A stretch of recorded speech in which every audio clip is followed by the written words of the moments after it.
it looks like Jen Rosati and Dawn Staley and all those folks that Cheryl Reeve, who had a hand in Caitlin Clark not making Team USA last year in the Olympics, the actual committee, looks like they may be. What happens when the most popular star in women's basketball is left off the Olympic roster?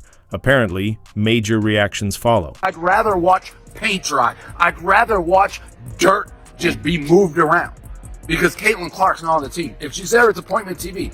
You people, whoever did this, honestly, hey, take your brain, put it in a museum, and study it for how dumb you are. In what many are calling a clear case of accountability, USA Basketball has announced a complete overhaul of its selection process following the controversial omission of Caitlin Clark from the Olympic roster. Major changes are underway and some officials are reportedly being replaced. Sue Bird has now taken the lead, and with her at the helm, the road to Los Angeles 2028 looks much more promising for the Indiana Fever star. The ripple effects of this shakeup have caught everyone by surprise. So what really happened to Cheryl Reeve and the leadership of the U.S. Olympic Committee? If you're excited to see Caitlin in the Olympics, drop a CC 2028 in the comments below. Let's go. Used to be a committee. Dawn Staley, Jennifer Rizzuti, and all of the hooligans associated in picking the USA basketball team. All of the hooligans, Cheryl Reeves included, so full of themselves, so bound by tribalism that they just couldn't look past their own nose. And at the end of the day, look at them now. Look at them now. The same fate as Cheryl Swoops calling those Dallas Wings games. Tell me when I'm telling lies. The Olympic Committee claimed to have valid reasons for leaving Caitlin Clark off the roster. Or at least, that's the message they wanted the public to accept. According to Jen Rosati, chair of the selection committee, the decision was made strictly based on basketball-related factors. She emphasized that experience and prior international performance played key roles in the process. Factors like marketability and fan popularity, she said, were never considered. Remember during the Olympics, the person from either South Korea or Japan, holding up the Caitlin Clark sign? Team USA looked at that gentleman and said, $, $, $. These people over there in Japan, these people over there in South Korea, they're not paying for Team USA to come and watch hoop, but they'll pay for Caitlin Clark. In fact, they are so strong about voicing that they'll pay for Caitlin Clark, they'll come to the Olympic game holding a sign that says, you guys. Wait, are we really supposed to believe they overlooked the most electrifying player in women's basketball? Caitlin Clark didn't just break records, she shattered nearly every NCAA scoring milestone and redefined the game in under a year. This isn't just about fame or fan support, it's about performance, impact, and undeniable talent. And let's not forget, Clark does have international experience. She represented Team USA in the FIBA Under-19 tournament, not once but twice, bringing home gold and earning tournament MVP honors.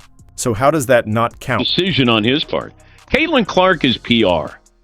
That's where, how can they leave her? Once again, everybody's, out to get her. They don't want to grow the game. Let's take a look at the real impact Caitlin Clark has made. From the moment she entered the WNBA, everything changed. Ticket prices skyrocketed whenever the Indiana Fever came to town. Teams that previously struggled to fill half their arenas were suddenly playing in front of sold-out crowds. Her debut game against the Connecticut Sun drew higher TV ratings than any NBA playoff game that same weekend. Clark's jersey? It quickly became the best-selling rookie jersey in WNBA history, and by a wide margin. And to top it off, she shattered an incredible 62 records during her groundbreaking rookie season. This wasn't just hype. This was history in real time. Got to remember, the National Basketball Association, the NBA, the commissioner, Adam Silver. If this wasn't some minor boost, Caitlin Clark sparked a seismic shift in how fans engaged with women's basketball. And yet somehow the Olympic Committee concluded she wasn't valuable enough for the national team. The backlash was immediate and intense. Basketball insiders weren't buying the carefully worded justifications. Stephen A. Smith didn't mince words, calling out the decision as a setback for the sport at a time when it needed momentum the most. Lisa Leslie, herself a 4-time Olympic gold medalist, went even further, calling it the biggest marketing blunder in the history of basketball. He came right out and said, I wouldn't have left Caitlin Clark off that team. And he even said, and several others said, women's basketball really dropped the ball on an opportunity to grow the women's game by leaving Caitlin Clark off that team. Do you know what this really exposed? An outdated system run by individuals clinging to the past. The selection committee operated like it was still 2004, back when women's basketball was struggling just to get noticed. They completely missed the bigger picture. Caitlin Clark isn't just a talented athlete, she's a once-in-a-generation force with the power to elevate the entire sport on a global stage. The Olympics are when casual fans tune in, when new stars are introduced to the world. And yet the committee made a conscious choice to leave out the one player who had already proven she could bring in exactly that audience. It wasn't just a basketball decision, it was a missed opportunity for the sport itself. This is about what I will personally label the idiocy of Team USA women's basketball. How dare you make this decision? It's stupid. This wasn't just about Caitlin Clark missing an opportunity, it was about women's basketball missing its moment. The committee's stubborn decision to prioritize experience over undeniable star power led to a public relations disaster so loud, so clear, that something had to change. The backlash was overwhelming and the error too obvious to defend, but as intense as the public reaction was, it only scratched the surface. The Olympic snub was merely the tip of the iceberg. Behind the scenes, USA Basketball's entire operation was showing deep fractures that could no longer be hidden. The decision to leave Clark off the roster wasn't an isolated misstep. It was the inevitable outcome of a flawed and outdated system, one that was finally beginning to collapse under its own weight. Dummies. For the first time, in the history of basketball, you have arguably a player who is the most popular player in the world. You could argue right now, Caitlin Clark is the most talked about, discussed, most popular, most puts asses in the seats, single basketball player in the world. You could argue that. Yeah, you could say maybe LeBron, Luka, whatever you want, but you can argue it. And you leave her off the Olympics team, it's not only a showcase for her, it's for the sport and the other WNBA players who are on this team. How dumb, how brain dead, how idiotic do the people running this thing have? Cheryl Reeve would like you to believe she had nothing to do with Caitlin Clark's omission from the Olympic roster. In her own words, she claimed she had no influence over the selection process, and even went so far as to say she took a lot of bullets for USA Basketball. But nice try, coach. The facts paint a very different picture. If Caitlin Clark would have played, it would have been the biggest ratings of the Olympic Games last year. All right, and yeah, I don't know what it could have done to women's basketball. While Cheryl Reeve may not have been the only voice in the room, her influence over the selection process was undeniable. Jen Rosati, the chair of the selection committee, openly admitted that the roster was built specifically to fit Reeve's coaching style. So when Reeve claims she had no power, what she really means is she didn't want to take responsibility when fans started asking why the most electrifying player in women's basketball was left watching from home. But as a coach of the home team, there's going to be a lot of people cheering for that other side. I'll get two shits. How about one? Not even one shit. Are you second guessing here about not having Clark on the Olympic team? From me. Look at the players who ultimately made the final roster, veterans who fit Reeve's system, players who prioritize defense over offensive explosiveness.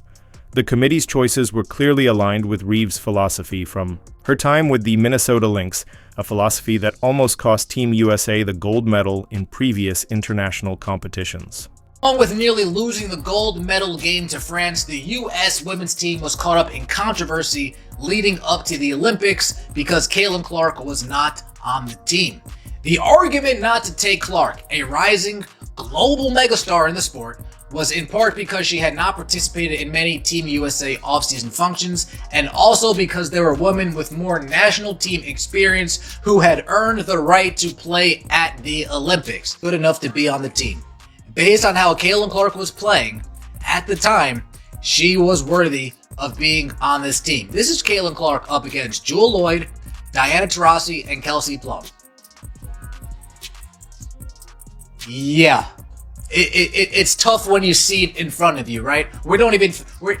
Chelsea Gray's not even on this graph. Why isn't Chelsea Gray on this graph, you may ask? Great question. Chelsea Gray started the beginning of the season in Clark based on skill, based on how she was performing, deserved to be on that team. Based on Chelsea Gray coming off hobbled from injury, you don't even know the status of her as a player. Caitlin Clark should have been on that team. She was easily one of the best players from Jump Street. Her struggling, oh my God, she's struggling with 16 points, 6 assists, and 5.5 rebounds. Oh my God, the struggle. She's shooting 39%. Yeah, Jewel Lloyd always shoots like trash. Kelsey, you got... Come on, guys. Look at this. These are the top 3 scorers in the WNBA since the women brought home gold in the Olympics a few weeks ago. 2 of the members are of the Indiana Fever, Caitlin Clark and Kelsey Mid. Much conversation about women's basketball. The run you in South Carolina had to the national championship, a perfect season. Obviously, Caitlin Clark. And there was so much conversation on, should Caitlin be on the U.S. women's national team? You were part of the selection group. Mm-hmm. Give me your read on that now that we've got a little bit of time and we can get into some clear air to see what happens. Right. When, as a committee member, you're charged with putting together the best team of players, the best talent. Caitlin is just a rookie in the WNBA. Wasn't playing bad, but wasn't playing like she's playing now. If we had to do it all over again, the way that she's playing, she would be in really high consideration of making it, playing head and shoulders above a lot of people, shooting the ball extremely well. I mean, she is an elite passer. If we were playing how she's playing now, she would be in high consideration. They can't even admit to themselves. If she was playing how she's playing now, yeah, she would definitely be on the team. We could have had our cake and eat it too. We got Kobe and LeBron on the same team. We did. Sue Bird is expected to be announced as the managing director for the USA women's national team for the 2028 Olympic cycle. She will take on what is known as the Grant Hill role, selecting player rosters and coaching staff. And for those of you who aren't too familiar with the WNBA or the women's side of Team USA, and Grant Hill's a little bit new in this role, Jerry Colangelo role. Jerry Colangelo, the godfather of Team USA basketball from 2005 to 2021, picking, I want him, I want him, I want him, I want him. Sue Bird is taking over as managing director of USA basketball. And this is done in a model of the men's way of doing it. Okay? She will have the say over who makes this team. Sue Bird's been a vocal supporter of Caitlin Clark. The fact is, while everybody was coming down on Caitlin Clark last year, so many, she was one that was trying to prop her up and was an advocate for Caitlin. I do not think Caitlin Clark will not make that team next time.